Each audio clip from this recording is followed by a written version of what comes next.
नमस्कार बच्चों, आज हम बताने जा रहे हैं कि मशीन क्या है। मशीन ऐसे साधन है कि जिसके द्वारा कोई भी कार्य बड़ी सरलता से, आसानी से, कम समय में हो जाता है। सरल मशीन कहलाती है। ये सरल मशीन हमारी 5 प्रकार से होती है: उत्तोलक, पेच, झुकातल, घिरनी, पहिया और धुरी।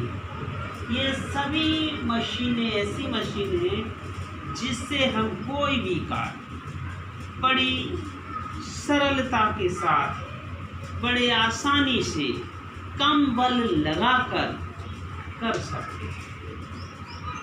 तो बच्चों, आज हम बात करते हैं उत्तोलक। उत्तोलक क्या है? उत्तोलक एक ऐसी दृढ़ छड़ है जो एक निश्चित बिंदु के चारों ओर स्वतंत्रता पूर्वक घूम सकते हैं। ये उत्तोलक 3 प्रकार के होते हैं। देख लें, उत्तोलक आपके 3 प्रकार के होते हैं। इनको हम प्रथम वर्ग के उत्तोलक, द्वितीय वर्ग उत्तोलक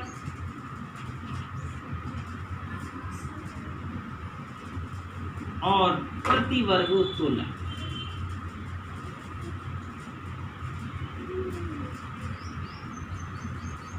तो बच्चों, इन उत्तोलक में 3 चीज होती हैं: आलम्ब, भार और आयास।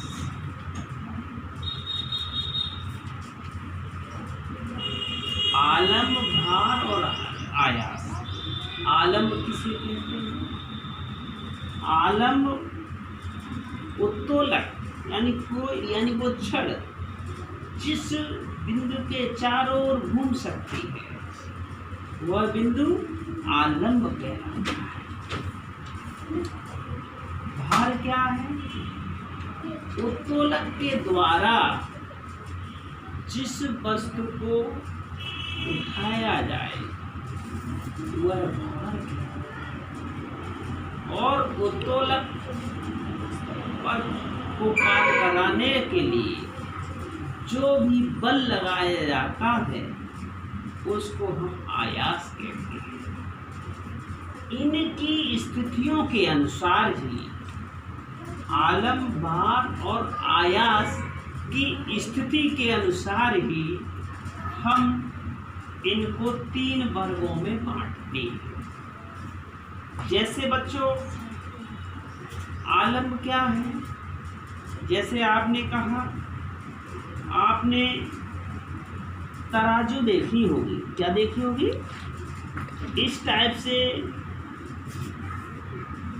पहले तराजू होती थी, ऐसे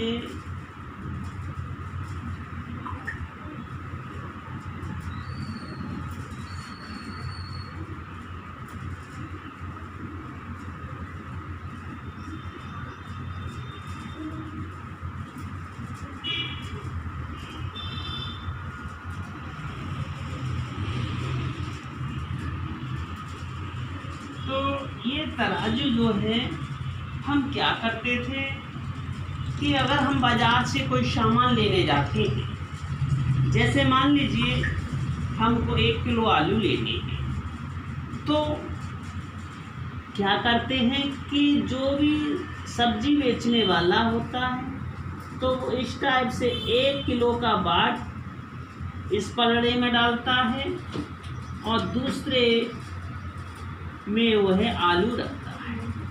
बच्चों समझ रहे हैं?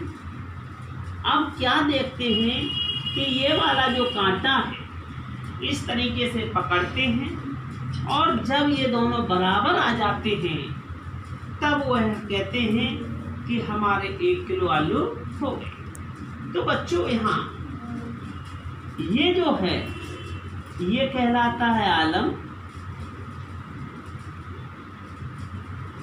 और जो आलू है यानी जिसको तौला गया है वह है भार, और जो बल लगा है वो है आयास। तो बेटे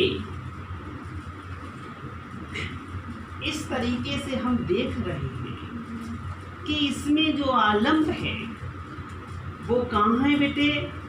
भार और आयास के बीच में। कहाँ है? आलम कहाँ है? भार और आयास के बीच में। तो 1 मिनट स्थिति के अनुसार समझें। इसमें आलम्ब जो होता है वो भार और आयास के बीच में,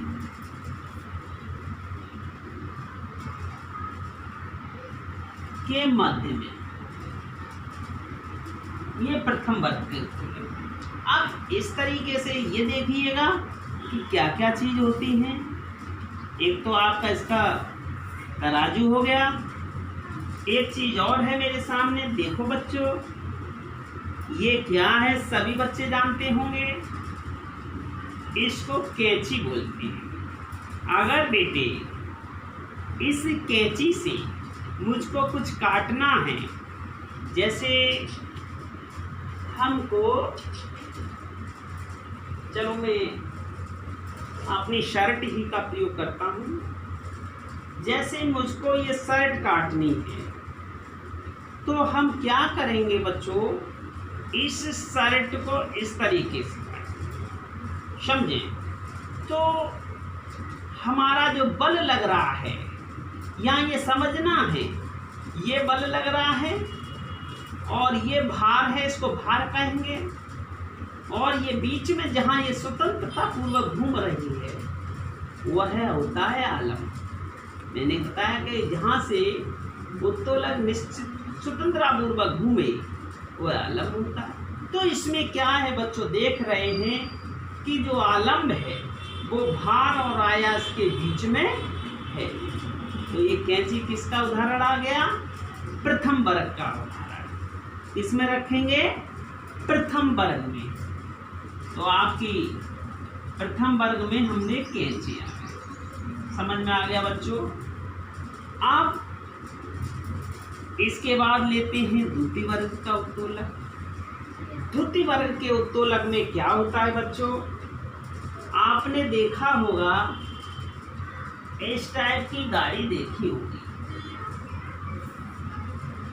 देखो आज हम एक गाड़ी बना रहे हैं फर्स्ट क्लास, इस टाइप की गाड़ी।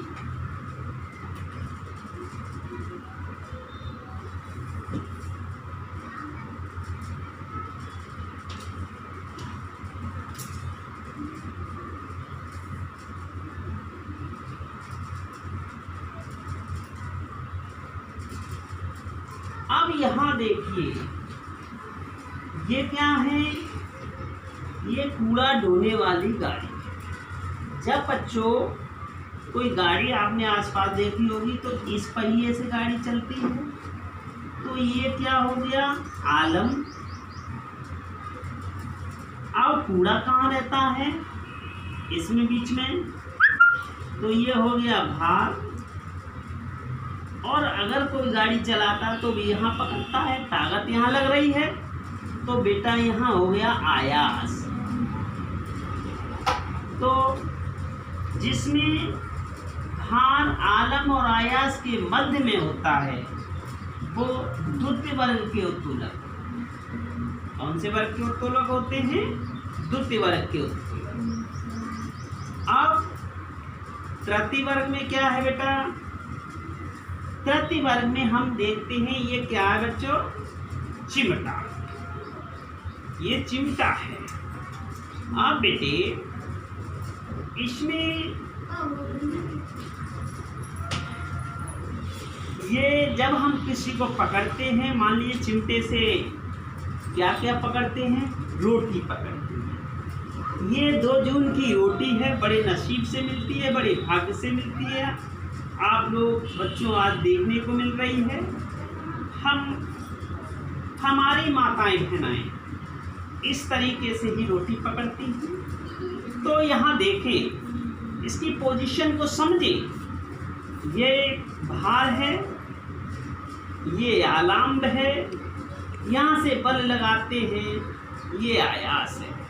तो आप देख रहे हैं कि आयास भार और आलम्ब के बीच में होता है। हमने यहाँ लिखा आयास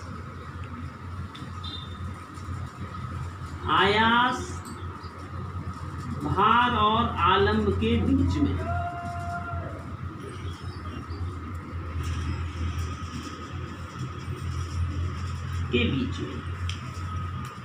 एक बार फिर इस तरीके से रोटी पकड़ेंगे तो ये भार हो गया, ये आलम्ब हो गया, ये आयास। तो बच्चों, आप भी अपने आसपास इस तरीके की मशीनों को देखें और बताएं कि इन स्थिति के अनुसार वो किस वर्ग में रखे जाते हैं। आप बच्चों, आपके आसपास हेड पंप है, हेड पंप को चलाएं और देखें भार कहाँ है, आलम्ब कहाँ है, आयास कहाँ है। उसके अनुसार लिखें कि वह प्रथम में है कि द्वितीय में है कि तृतीय में। आपके घर में प्लास होगा, प्लास से उसको पकड़िए, किसी कील को पकड़िए और उसको पहचानिए कि भार कहाँ है, आलम्ब कहाँ है और आयास कहाँ है। फिर उसके अनुसार उसको देखिए कि वो प्रथम